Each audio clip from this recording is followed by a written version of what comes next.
Jy luister na die Fairies and Folklore podcast deur Ronel.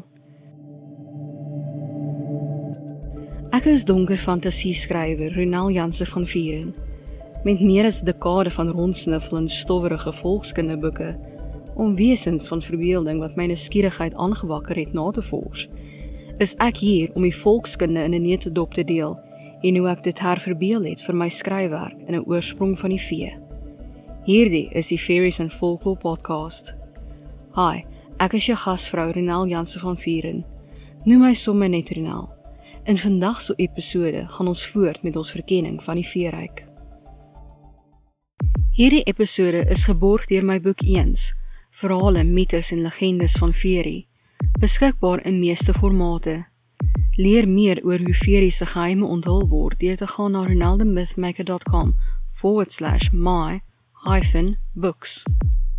Ek kan aan my tyd om die podcast te maak, navorsing, skryf, opnames en so meer, borg deur vir my 'n koppie koffie te koop. Dit kan 'n eenkeer ding wees, of jy kan dit weer in die toekoms doen. Ga na buymeacoffee.com/Ronel om my te ondersteun.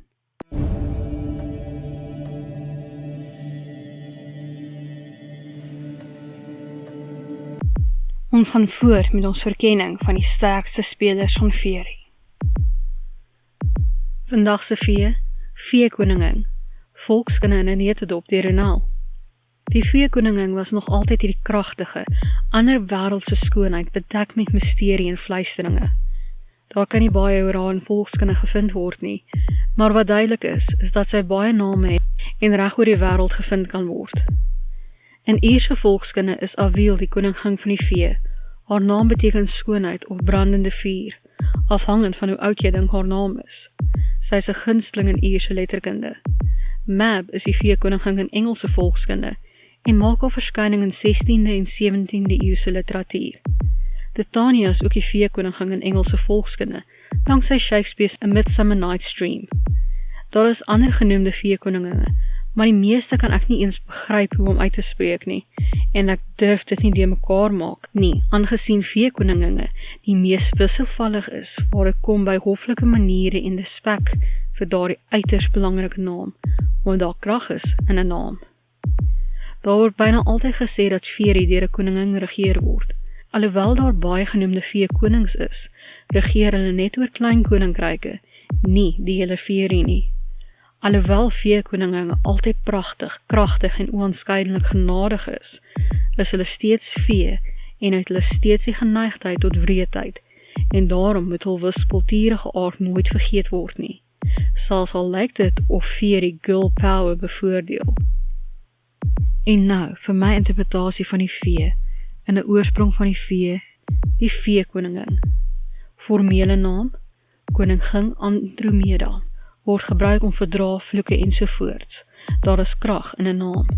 Bekend as May. Bekende liefdesbelangstelling, Jamie McKinnon, leier van die Galno, lid van stam Kinyon. Swakhede, geen bekend nie. May is die almagtige koningin van die vee. Alhoewel sy verantwoordelikheid van Fairy en alle vee met die donker koning deel, is dit op haar genade dat vee en ander val, wanneer hulle oortree het. Sy maak die reëls, sy dwing die reëls af, stuur die assassin of die helde ridders agter die oortreders aan. Slegs die assassin, die donker koning en die Kushi kan met haar kragte meeding. Selfs Anka, koning van die dooies, onderwerp homself aan haar. Sy kan wisselvallig, barmhartig, sorgsaam en onverskillig wees, afhangende van haar by. Die skering is tydens een van haar sorgelose oomblikke veroorsaak. Sy is Fairy. Alles leef en sterf deur haar gril.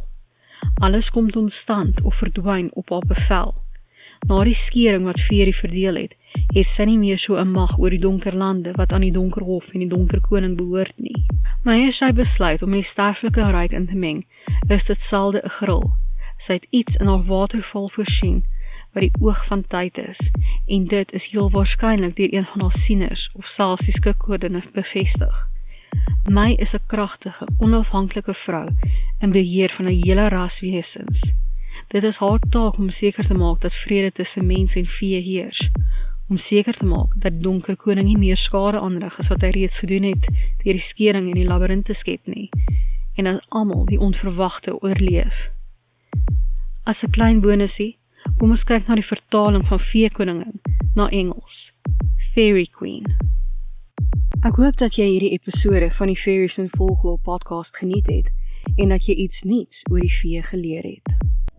Onthou dat jy 'n transkripsie van hierdie episode in die beskrywing kan kry. As jy nuut is by die podcast, hoekom nie na my webtuiste ronaldemistmaker.com gaan en 'n gratis kopie van Ongesiens, die tweede boek in die veeverhaalreeks kry nie? Donne volkskunde, toorkrag en gevaar wag. Pas op!